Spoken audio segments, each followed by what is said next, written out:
watching right now have been following for a while, I started my boutique office back in 2015 as a broker owner. For all accounts, there was no reason I should have done it when I did.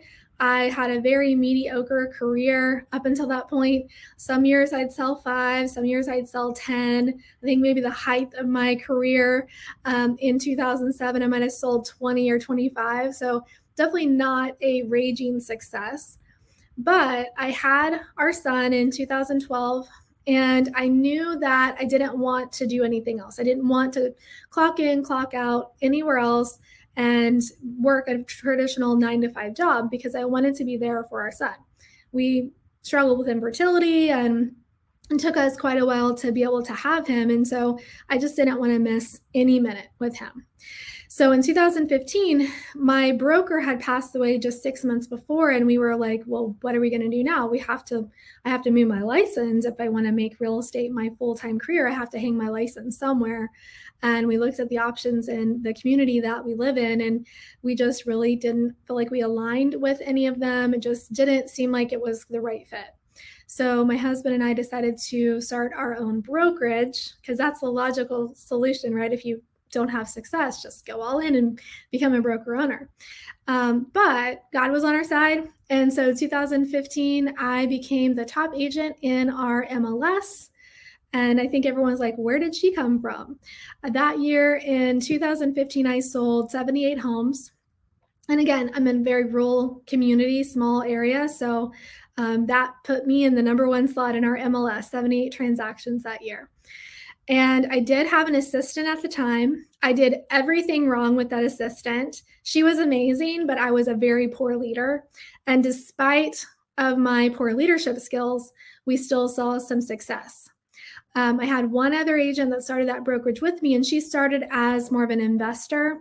So she loaned me $5,000, and I was able to rent my first space and get some signs and some basic stuff. She did her own transactions, and I did my own. So it was very, very much a fly by the seat of my pants kind of situation with that brokerage. And so as I was starting to see success, people that I was selling houses to, they were like, oh, well, you're doing so great at real estate. I think I want to get my license. And so I had a lot of people come to me, and I think I added like 10 or 15 agents, at different points in my brokerage. And most of them were new. I did have a handful that came over that were at another company. So they had their license for a few years before, but the majority of the agents that I brought on were brand new. So now I go from finally seeing a little bit of success in my business and having some financial stability for my family to having to mentor and train and do compliance and all of the things that come with being a broker owner. And needless to say, I wasn't prepared. It didn't go well. I had great people that came on board with me. They were great people, but I wasn't the leader that I needed to be at that time. And I just wasn't in a financial position to really give my business up. So at no point in my boutique brokerage did I stop being a competing broker. I still had to sell real estate. The only problem was I had to do all of the sales, but I also had to mentor and train these other agents. And so as you can imagine, really, I was burning the candle at both ends.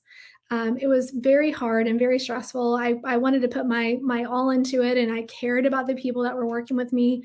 But at the end of the day, they really took so much of my time that my personal business started to fall because I was trying to feed them so much. And so in 2019, I had 6 agents and my assistant all leave in the same day. And that was the beginning of this micro team for me. When that happened, I knew that I was doing it wrong. Something had to change. And I basically had this amazing opportunity, whether I saw it at the time or not, I had this amazing opportunity to now start over and build a business by design that would be profitable and it would feed my family for years to come. So I decided to go all in on my personal business. And I started to slowly formulate positions that were going to support me as the primary agent.